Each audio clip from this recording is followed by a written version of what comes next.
My father is a mega-church pastor in Austin, Texas. 2 weeks before my wedding, he stood behind his pulpit and told 2,800 people he wouldn't be attending because I was marrying damaged goods, a widower with a 6-year-old daughter. He said this from the stage while I sat in the front row. He said, "Godly women don't take on another woman's burden." He said, "My fiancé's dead wife was a red flag." He asked the congregation to pray I'd see the truth. My mother sat next to him, nodded along. "I'm Mary Cadet. I'm 29 years old. And I want you to know what happened when that burden, a first grader, walked down my wedding aisle holding a sign that 11 million people would see. Because what that little girl wrote destroyed everything my father built in one sentence. Before I tell you what that sign said, like, subscribe, and tell me in the comments. If your own father humiliated you from the pulpit in front of 2,800 people, would you ever forgive him? Because what happened next changed everything. This is how I got here. I grew up in Grace Community Church, 2,800 members. My father built it from a rented elementary school cafeteria in 1997 to a complex with a coffee bar and its own parking team. I was 7 when we moved into the new building. I remember him crying during the dedication ceremony. He said God had blessed his faithfulness. What he meant was his image had paid off. Sunday mornings meant performance. My family sat in the front row. Section A, seat 12, same spot for 18 years. My mother made sure my brother and I dressed like we were auditioning for a Christian magazine cover.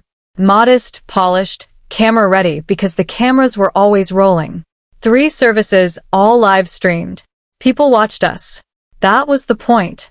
My mother used to pull me into the church office bathroom if my outfit was wrinkled or my hair looked messy. She'd say, "Do you want people to think we're falling apart?" I was 12 the first time she said that. I didn't understand what we had to do with my ponytail. I understand now. There were rules nobody wrote down, but everyone knew. Don't date outside the church. Don't question leadership in public. Don't air family problems. Don't marry anyone who might complicate the testimony. Anyone divorced from a broken home. Anyone with what they called baggage. My father used to say it at family dinners every Sunday at 1:15 sharp right after we got home from the late service. Our family isn't like other families. We're held to a higher standard. That's the cost of leadership. He'd say this while my mother set out the same rotation of 12 approved prayers we used for grace. Then he'd talk about the church budget or which families were tithing or which staff member wasn't performing to standard. He talked about people like they were quarterly reports. My older brother understood the game early. He married a worship leader from another megachurch when he was 26. My father officiated. Reception had 350 guests. Full blessing, because she fit the image. Blonde, musical, ministry adjacent. Her father was a deacon. Her mother led women's Bible study. She checked all the boxes. I didn't realize I was performing until I met someone who wasn't. I started working as an elementary school counselor when I was 27. Travis Heights Elementary, just outside downtown Austin. The job was supposed to be temporary while I figured out what I really wanted to do. Turns out, watching kids process their real problems made me notice how fake my family's version of faith had always been. We talked about grace for 2 hours every Sunday at church, but I'd never actually seen anyone need it in our building. Everyone who walked through those doors was already cleaned up, already performing, already hiding whatever made them human. At school, I met a second grader whose single dad worked night shifts and showed up to every parent-teacher conference, exhausted but present. I met a kindergartner whose grandmother was raising her after both parents died in a car accident. I met kids who lived in apartments with 5 people in 2 bedrooms. Kids who wore the same shoes until they fell apart. Kids whose parents loved them fiercely, even though nothing about their lives looked like the Instagram version of family my church sold. That's when I started seeing the gap. In May 2023, the school held a Reading Under the Stars fundraiser at Zilker Park. I was organizing it. Parents volunteered as chaperones. That's when I met Ethan Harper. It was 7:30 on a Friday night. 83 families spread out on blankets under string lights. I was managing the registration table when I noticed a little girl in a yellow sundress with books printed on it sitting in a circle of kids reading Quarterer out loud. She couldn't have been more than 4, but she was reading like she'd done it 100 times. Her father stood a few feet back, watching, not hovering, just watching. When she finished, the kids clapped. She stood up and bowed. He smiled. After the reading circles ended, I saw him picking up trash. Not because anyone asked him to, just because it needed doing. He had a grocery bag and was going Robbie Row collecting the paper cups and napkins families had left behind. I walked over. "You don't have to do that." "I know." He said, "Anna loves these events. Her mom used to read to her every night. We're keeping that going." Her mom. Past tense. I didn't ask. I just helped him pick up trash. Before he left, I watched him braid his daughter's hair. She stood in front of him, chattering about the books she'd heard, and he sectioned her hair into 3 parts like he'd done it 1,000 times. Gentle, patient. I'd never seen a man do that before. I didn't know his name yet, but I knew I wanted to. Over the next few months, I learned the story. His name was Ethan Harper, 32, middle school history teacher at Lamar Middle School, assistant basketball coach. His wife, Anna, the elder, died 6 years ago. October 12, 2019 at 3:42 in the morning, St. David's Medical Center. Amniotic fluid embolism during an emergency C-section. It's rare. It's fast. She was alive at midnight, dead before dawn. The baby lived, Anna didn't. He named their daughter after her. Raised her alone, never dated, never remarried, just worked, coached, came home, read to his daughter, put her to bed, wrote in a journal. I found out about the journal later. He kept it on his nightstand, wrote letters to his late wife about their daughter's milestones. First day of kindergarten, first time she rode a bike, first time she read a chapter book by herself. He told me once, "I want Anna to know her mom was part of every moment, even the ones she wasn't here for." By fall 2023, we were seeing each other seriously. Little Anna, 5 years old by then, started calling me Miss Mary. She'd ask me questions like, "Do you think my mommy in heaven knows you're nice to us?" I'd say, "I think she does, sweetheart." Ethan read Bible stories with Anna every morning before school. Not because he was trying to impress anyone. It was a tradition his wife had wanted. Genesis on Mondays, Psalms on Fridays. He didn't preach, he just read. Then he'd make her breakfast and braid her hair and walk her to the bus stop. No performance, just faithfulness. Our first official date was September 9th, 2023. Franklin barbecue at 11:30. He had to pick Anna up from kindergarten by 2:45. So we ate brisket and talked about teaching and loss and what it meant to build a life after everything falls apart. He didn't talk about his faith like a resume. He talked about it like a conversation he was still having. I brought him to my parents' Christmas dinner in December 2023. My mother smiled. My father shook his hand. They asked polite questions about his work, his daughter, his late wife. Ethan answered honestly. He didn't try to impress them. He just told the truth. After he left, my father said, "He seems like a nice man. But Mary, think about what you're taking on. What you're taking on." Like Anna was a burden. Like loving a child who'd lost her mother was some kind of optional inconvenience. I should have known then. Ethan proposed on June 15, 2024 at 6:18 in the evening. Zilker Botanical Garden, the same place we'd really talked for the first time at that fundraiser. Simple ring, $1,200. Anna helped him pick it out. When he knelt down, Anna stood next to him holding a sign that said, "Will you be my bonus mom?" I said, yes. I called my parents that night. I was excited. Naive maybe, but excited. My father answered. I told him we were engaged. There was a pause. Then he said, "A widower? Mary, are you sure about this?" My mother got on the line. What will people think? A man with a child from another woman? From another woman? Like Anna was evidence of some kind of scandal? Like her dead mother disqualified her from being loved? I should have hung up. I didn't. I tried to explain. I told them Ethan was a good man, a teacher, a father, someone who showed up every single day for his daughter, someone who honored his late wife's memory while still moving forward. My mother said, "Has he been to counseling for the grief? The church has resources for people like that." People like that. That's when I felt it, the shift. I wasn't their daughter asking for support. I was a problem they needed to manage. In July, I asked if my father would officiate the wedding at Grace Community Church. He said no. We met in his office on July 22nd, 2024 at 10:15 in the morning. I sat across from his desk, 3 framed photos behind him, one with the governor, one with the worship team at a conference, one at the church groundbreaking ceremony. 0 family photos. He said it sends the wrong message. A pastor's daughter marrying a man whose first marriage ended in tragedy. People will ask questions. His first marriage didn't end. I said his wife died. Mary, he folded his hands. I've spent 18 years building this ministry. I can't let personal matters compromise the witness. Personal matters? I'm your daughter.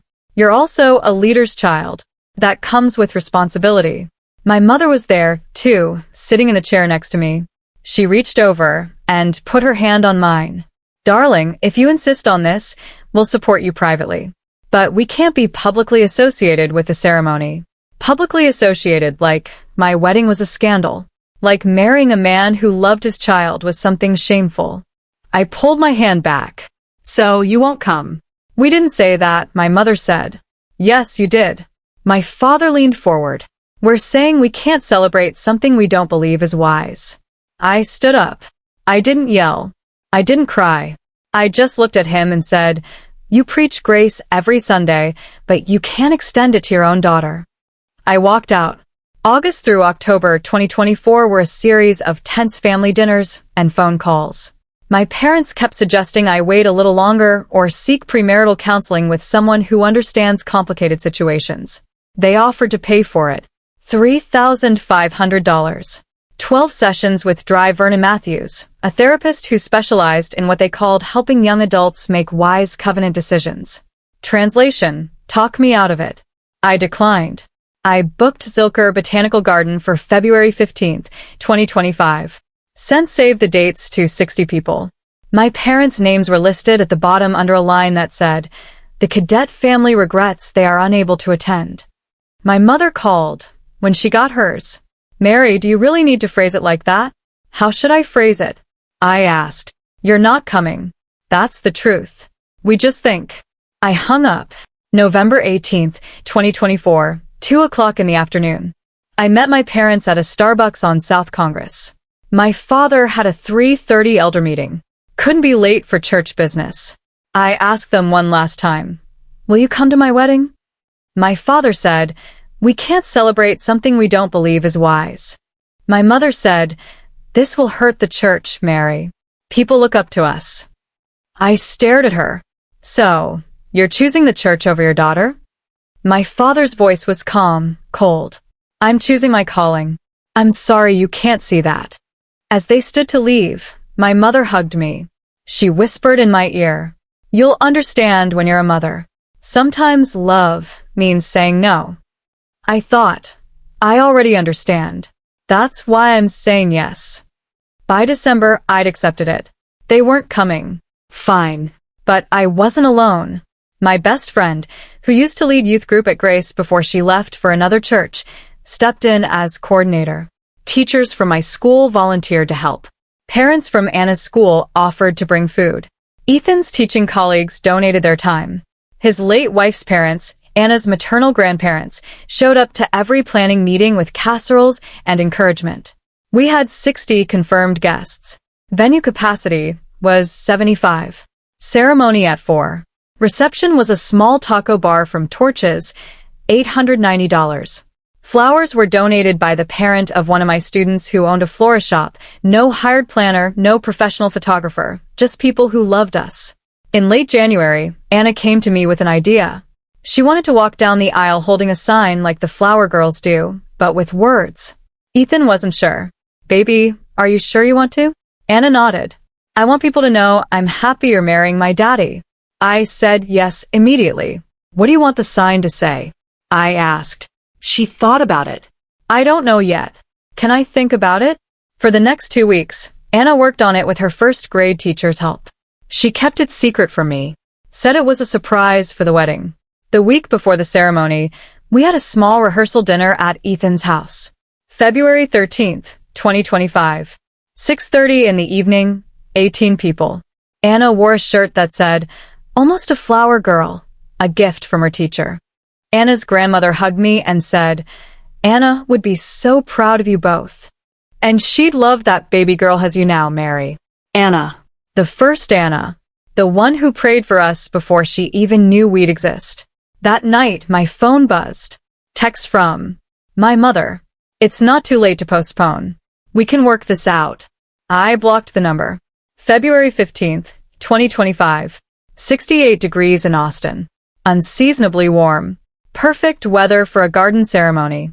I got ready at Christine's house with 3 bridesmaids. Simple ivory dress. $650 from a local boutique. No veil, just flowers in my hair. Ethan and Anna got ready at home. Anna kept checking her bag, where the sign was rolled up. She asked him, "Daddy, what if people don't like my sign?" He told her, "Baby, you made it from your heart. That's all that matters." At 3:45, I checked my phone one last time. No message from my parents. I turned it off. 60 guests sat in white garden chairs arranged in rows. Christine's husband, an ordained minister, officiated. Acoustic guitar played by a parent from Anna's school. The bridesmaids walked down the aisle. Then it was Anna's turn. The officiant smiled. "And now our flower girl, though she's got something a little different to share with us today." Anna appeared at the back of the aisle. White dress with a purple sash, her choice. In her hands, a rolled poster board tied with a purple ribbon. She walked slowly. 40 feet of white rose petals already scattered. Halfway down, she stopped, untied the ribbon, unrolled the sign, turned it to face the guests. The sign was 18x24 in purple marker. Anna's 6-year-old handwriting. Her teacher had helped with spelling, but the words were hers. It said, "My daddy says love means showing up. Mary shows up for us every day. That's why she's my family now." Below, in smaller letters, she'd added herself. "My mommy in heaven sent her." I know it. The room went completely silent. Then I heard someone gasp. Quiet, almost a sob. Anna looked confused for a second. Then she saw me crying at the altar and ran toward us. Ethan stepped forward, tears streaming down his face. He lifted her up. I kissed her forehead. The guests broke into applause. Christine was crying. Multiple teachers were crying. Anna's grandmother had her hand over her mouth. The officiant paused to collect himself. A guest whispered to her neighbor, "Where are her parents?" "The bride's parents." The neighbor whispered back, "I heard they didn't come. They missed this." Christine's sister was sitting in the middle left section, row 4, seat 6. She'd been recording the entire thing on her phone. The angle caught everything. Anna walking, the sign reveal, the room's reaction, my face, Ethan's face, Anna running into our arms, 90 seconds of silence, then 30 seconds of crying and applause. The ceremony continued. We said our vows. Ethan's voice broke twice. Mine broke once. We kissed. Everyone cheered. That night at 9:47, Christine's sister uploaded the video to TikTok. Caption: "When a first grader understands love better than most adults." She didn't tag anyone. Didn't expect anything. Just wanted to share a beautiful moment. By midnight, it had 3,200 views. Sunday morning, February 16th, I woke up to 180,000 views. We were on our honeymoon, a weekend at a small bed and breakfast in Fredericksburg. We'd planned to stay offline, unplug, just be married. Christine texted me at 8 in the morning. Have you checked TikTok?" I texted back. "We're on our honeymoon. We're offline. Christine, you might want to get online." I opened TikTok. The video was everywhere. By 2 in the afternoon, 890,000 views. By 8 that night, 2.1 million. Austin mom groups were sharing it. Teacher networks were sharing it. Christian TikTok was discovering it. The comment section was filling up fast. Where were her parents? This baby understands the gospel better than most pastors. Someone find out what church her family goes to. I felt my stomach drop. Monday morning, February 17th, 5.3 million views. Someone in the comments recognized Zilker Botanical Garden. Someone else commented, "Wait, is this the pastor's daughter from Grace Community Church in Austin?" Another comment, "OMG, I go there. Her dad is Senior Pastor Michael Cadet." Then the thread exploded. Her parents run a mega church and didn't show up. I'm a member there. This is wild. They preach family values every single week. By Sunday evening, the video had been shared to 47 Austin area church Facebook groups, 23 Christian Mom Instagram accounts, 15 faith and family Twitter threads, and the Grace Community Church member group chat. Screenshots later confirmed it. Monday morning, my phone, still off, had 53 missed calls when I finally turned it back on. Ethan's phone had 41 texts from parents of his students, all supportive, all some version of, "We saw the video. Anna is amazing. Congratulations." And one text from my mother, "We need to talk now." I didn't respond. Tuesday, February 18th, the video hit 8.3 million views. Local Austin news picked it up. Heartwarming wedding moment goes viral. The story mentioned that the bride was a local elementary school counselor, the groom was a middle school teacher, and buried in the third paragraph. The bride's parents, local church leaders, were notably absent from the ceremony. By Tuesday night, 11.2 million views. TikTok marked it as trending. Instagram Reels version had 2.88 million additional views. YouTube re-uploads had a combined 1.6 million views. Wednesday, February 19th, Grace Community Church held an emergency staff meeting. Topic: addressing the social media situation. Sunday, February 23rd, 1 week after the wedding, Grace Community Church 9:30 service. My father preached on trusting God's plan. I wasn't there, but I heard about it. Several people texted me. The sermon was awkward. He talked about how God's ways aren't our ways. How sometimes we have to make hard decisions that other people don't understand. How leadership requires sacrifice. He never mentioned me by name. He never mentioned the wedding. He never mentioned the video, but everyone knew. Attendance that Sunday, 2,615, down from the usual 2,780. Offering was down 12%. In the parking lot after service, people lingered. Conversations lasted 40 minutes. Normally, people left quickly. That day, they stayed, talked, whispered. One member approached my father. "Pastor, can I ask about Mary's wedding?" My father's smile was tight. "That's a private family matter." "Well, it's pretty public now." Monday evening, the elder board requested a meeting. Subject line: congregational concerns. I started getting messages from church members I'd known my whole life. Teachers from children's ministry. People who'd watched me grow up in that building. "Mary, are you okay? Your parents really didn't come?" "I don't understand." A text from a girl who'd been in my youth group 7 years ago. "Mary, I always looked up to your family. I don't understand why they'd miss your wedding. You taught me about unconditional love. What happened?" I got 127 texts between February 19th and 28th, 43 Instagram DMs, 18 emails, 9 handwritten cards mailed to my address. 89% were supportive. 11% defended my parents' right to boundaries, but one message stood out from Anna's kindergarten teacher from 2023. I didn't even know she went to Grace. She wrote, "Mary, I was at your wedding. I'm also a member at Grace Community. Your parents don't know this, but Anna's late mother. She was in my small group before she died. She prayed you into that family's life. She prayed for you by name. I have the journal entry. I'd love to share it with you someday." I stared at that message for 20 minutes. Anna. The first Anna had prayed for me before she died. Before I even met Ethan, before any of this existed, I texted back, "I'd love to see it." Early March, my mother called. I answered, "Mary." Her voice was tight, controlled. "We need to have coffee and talk about what?" "About this situation with the church." "What situation?" "People are misunderstanding. They don't know the whole story."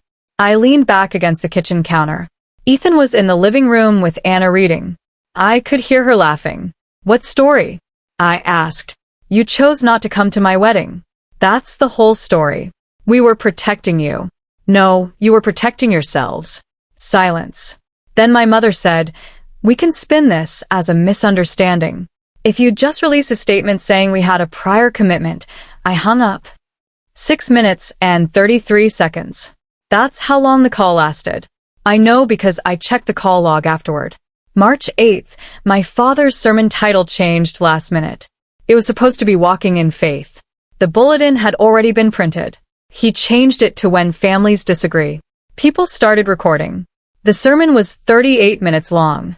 He spent 2 minutes and 15 seconds addressing family situations. He talked about how leadership doesn't mean perfection, how it means learning, how his family had been through a difficult season, how he was grateful for grace as they navigated private matters. He mentioned me by name 0 times. He used the word wedding 0 times. He used the word grace 7 times. After the service, the congregation split. Some hugged him, some shook hands politely, and left quickly. 2 weeks later, one of the longtime deacons resigned. Officially unrelated, but the timing was noted. Mid-March, I made a decision. I was going to respond, not with anger, not with defensiveness, just with clarity. I wrote a statement. Ethan read it. Anna's grandparents read it. Christine read it. They all said the same thing. Post it. I drafted it on March 12th, revised it on March 15th, posted it on March 16th at 2:33 in the afternoon. Instagram, my personal account, I had 890 followers at the time. Within 10 minutes, 200 likes. Within an hour, 2,400 shares. This is what I wrote. A lot of people have asked me about my parents and my wedding. Here's what happened.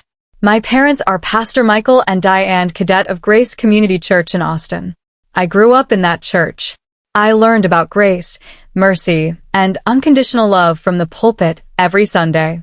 When I fell in love with a widower, a middle school teacher, a faithful father, a man who raised his daughter alone after losing his wife, my parents told me it would complicate their testimony. They asked me to wait, to reconsider, to think about what people would say. When I chose to marry him anyway, they chose not to attend our wedding. Not because Ethan isn't a good man. Not because Anna isn't a wonderful child, but because they were afraid of how it would look.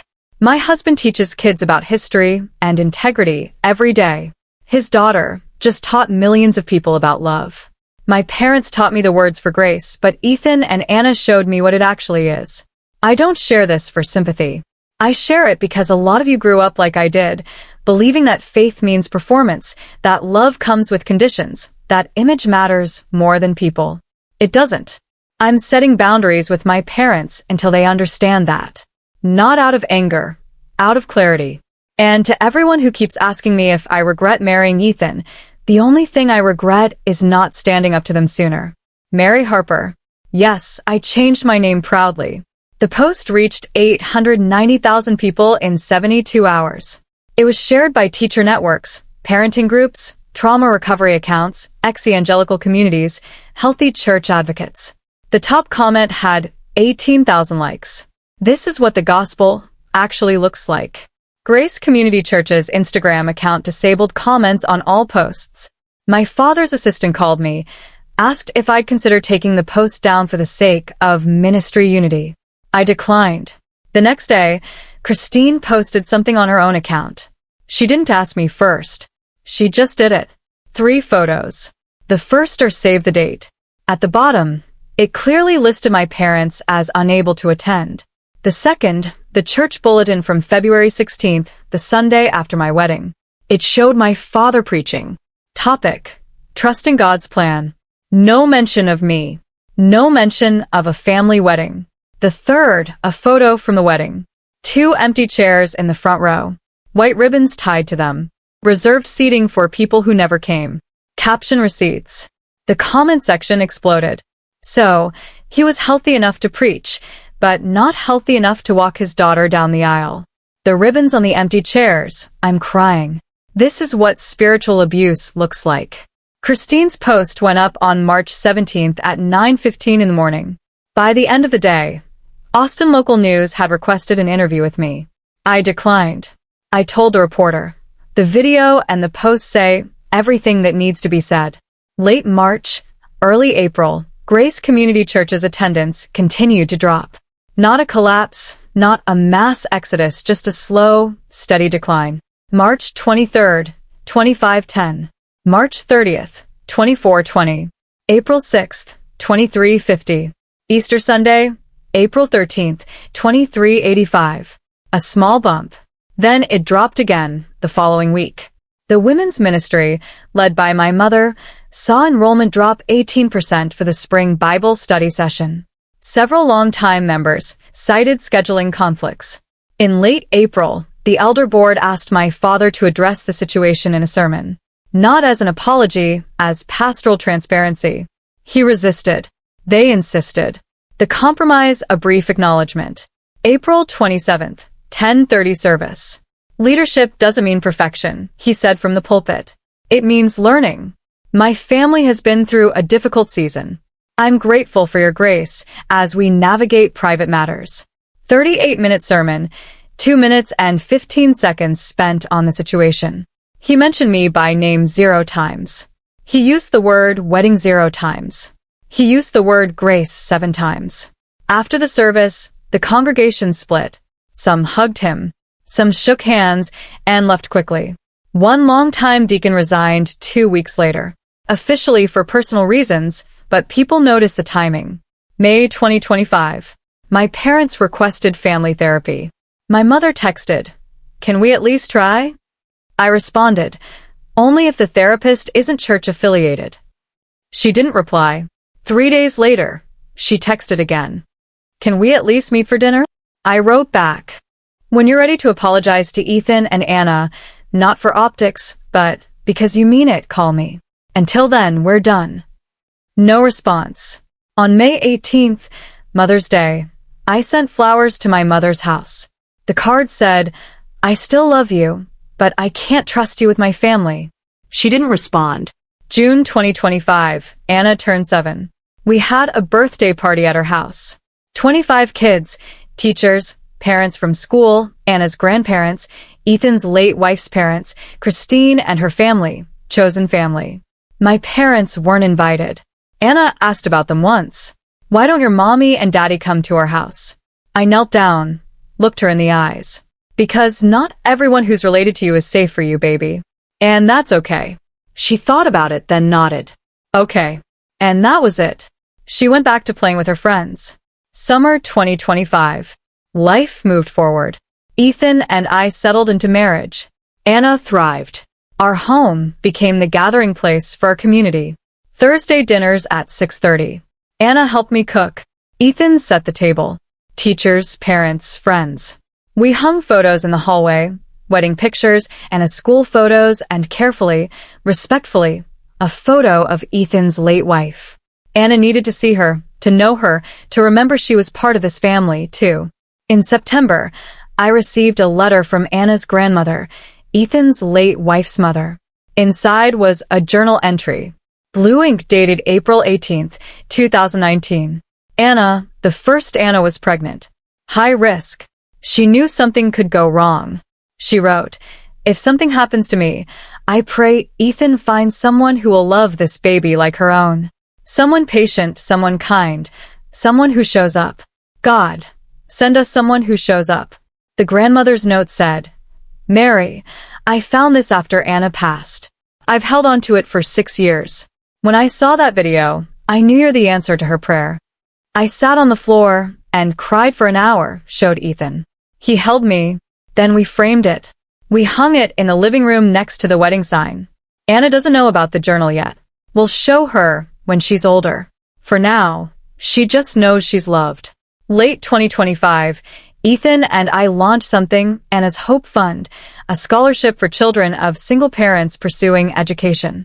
We funded it with revenue from the viral video, TikTok Creator Fund, YouTube monetization from Christine's reuploads with our permission and community donations. We announced it in November, named for the woman who prayed for this family and the child who taught us what grace looks like. First scholarship, $2,500 to a high school senior raised by a widowed father. She was pursuing a teaching degree. We received $340 applications in the first cycle. Our goal, 5 scholarships per year. In December, my parents saw the announcement. They sent an email. We'd like to contribute. I forwarded it to the scholarship board. They accepted the donation anonymously. I never replied to the email. January 2026. Anna's sign from the wedding hangs in our living room. Professionally framed $185 custom wood. Next to it, Anna's senior's journal entry. Below both, a small plaque with a quote, Isaiah 11 verse 6. And a little child shall lead them. It's the first thing you see when you walk through our front door. Anna asks to take the sign to school sometimes for show and tell. We let her. My parents still haven't seen Anna in person since the wedding. She asks about her grandparents occasionally. I tell her the truth. Age appropriately. Sometimes people need time to figure out what's important. She nods, accepts it, moves on. Children are better at boundaries than adults. February 15th, 2026. 1-year anniversary. We went back to Zilker Botanical Garden. Same spot where Ethan proposed. Same spot where we got married. Christine took our picture. Ethan, me. Anna. Anna wore purple, her favorite color. Same color as her wedding sash. Can we come here every year? She asked. Every single year, baby. I said, even when I'm grown up. Ethan smiled. Even when you're grown up. That evening, I posted the anniversary photo. Caption. 1 year ago, a 6-year-old taught a room full of adults about family. Today, she's teaching us about joy. Grateful doesn't even begin to cover it. Thousands of comments, people who'd followed the story, people who'd shared the video, people who'd been inspired to set their own boundaries, people who'd left toxic churches, people who'd chosen love over performance. One comment stood out from a woman I didn't know. My parents disowned me when I married outside our religion. I saw your story and realized I wasn't alone. I'm setting boundaries now. Thank you for showing me it's possible.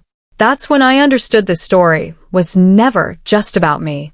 My parents taught me the vocabulary of faith. They taught me the right words, the right posture, the right performance. But Ethan and Anna taught me the language. And I finally understand grace isn't what you preach. It's who you show up for, especially when it costs you something. My father preached grace from a stage to 2,800 people every week. But a 6-year-old girl holding a purple marker sign showed more grace in one walk down an aisle than he'd shown in 18 years of ministry. That sign hangs in my living room now. Some people think it's just a sweet wedding memento. But I know what it really is. It's a record, a receipt, a reminder that love isn't about how it looks. It's about who shows up. And on February 15th, 2025, the people who mattered most, they showed up. The people who were supposed to love me unconditionally, they didn't. And that tells you everything you need to know about the difference between faith and performance. Anna is 8 now. She still asks sometimes if her grandparents will ever come visit. I tell her the truth. I don't know, sweetheart, but you have so many people who love you. You have us. You have your other grandparents. You have your teachers and your friends, and everyone who showed up when it mattered. She thinks about it. Then she says, that's a lot of people. It is. I tell her, it really is. And she smiles and runs off to play because she knows something my parents never learned. Family isn't who you're related to, it's who shows up. And we show up for each other every single